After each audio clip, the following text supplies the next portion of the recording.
Did health staff at the Western Regional Hospital dismiss road accident victim 23-year-old Edin Requeña's complaints of pains hours before he died? That's what Requeña's brother, Ruben Garcia, says happened on Monday evening when he was discharged from the hospital just hours after he met in a road traffic accident. Around 2 o'clock on Monday afternoon, Requeña was driving this truck with his friend Manuel Guerra in the passenger seat when the truck collided into a backhoe that was traveling at mile 60 on George Price Highway in Unitedville. The brunt of the impact was on the driver's side, and it trapped Requeña in the vehicle. He was allegedly extracted by firefighters. Both men were rushed to the Western Regional Hospital in Belmopan.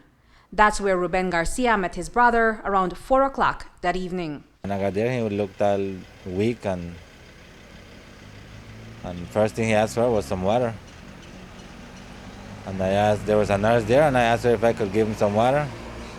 And she said, no, he can't drink water. So about 3 minutes later, a doctor came in, and he said, and I asked him if I can give him some water. And he said, yes, sure, you can give him some water, and you can take him home too. So then I said, okay. I asked him like twice, are you sure you can take it home? He said, yes, he's just a little scratched up and some bruises. But he couldn't walk. He was complaining about that he feel like his leg was broken. And the doctor said, no, he doesn't have anything. Garcia left the hospital with his injured brother and headed home to Santa Elena town. During the ride, Requeña kept complaining about a pain in his leg, and by the time he arrived home just after 6, he was unable to walk and had to be carried inside his house. Shortly after Requeña predicted his death, he was a dead man by the time he was taken to the San Ignacio Community Hospital around 8 o'clock. He said he wanted to sleep. And when I put him to sleep, in a hammock, he told me that he feeling was gonna die tonight. And then I had to hide some family there, and we tried to put him back in the car again, and we took him to the San Ignacio hospital. But by the time we took him, he reached there, he was already there, dead. And the doctor took like 10 to 15 minutes to come out and check on him. We'll know the cause of Requeña's death until a post-mortem is done, but for Ruben Garcia, he feels that his brother didn't have to die the way he did. He strongly believes that his brother was released too early from the hospital without proper observation after his accident.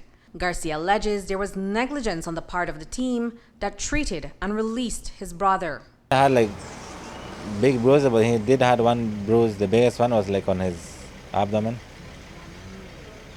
I guess he was probably hurt inside, not on the outside. Now, when he was at the Belmopan hospital, do you know what kind of tests they did on him? Well, that's what I was wondering, because I went there and then the doctor said he didn't give me no paper or nothing. He just told me he's good and he's only bruised. And I even asked him, is he getting any medication? Do I need to buy anything for him? He said, no, he's going to be fine. The other one's a little bit more hurt than him, and the other one's still alive. And he didn't get no medication, nothing. So you haven't seen any x-ray, any ultrasound, none of that? Nothing from him. Nothing from him. The doctor didn't give me no paper, so like sign any paper that he's leaving or nothing. Do you believe he was discharged too early from that hospital? Yes, I do. I believe that they were supposed to keep him at least for 24 hours in there. So that they can see maybe if he would have been kept there for a little bit longer, then something could have been done. So would you say that there was negligence there on the part of that hospital and the people who took care of him? Yes, there was, yes. I think that they needed a little bit more attendance, and they didn't do what they had to do, because he was probably damaged in the inside and not on the outside. Requeña was a carpenter in Santa Elena. He's Garcia's only brother. Their father is in Guatemala and unable to enter the country because the borders remain closed. Garcia says the way his brother died has hit him hard, difficult to describe in words. You were close as brothers? We were the closest brothers, yes. We would like see each other every day, work together, do things together, ride bike together. It's an unbearable pain right now for you, especially not having your parents here. Yes. I wish I could get my dad to come over this side. Reporting for News 5, I'm Andrea Polanco.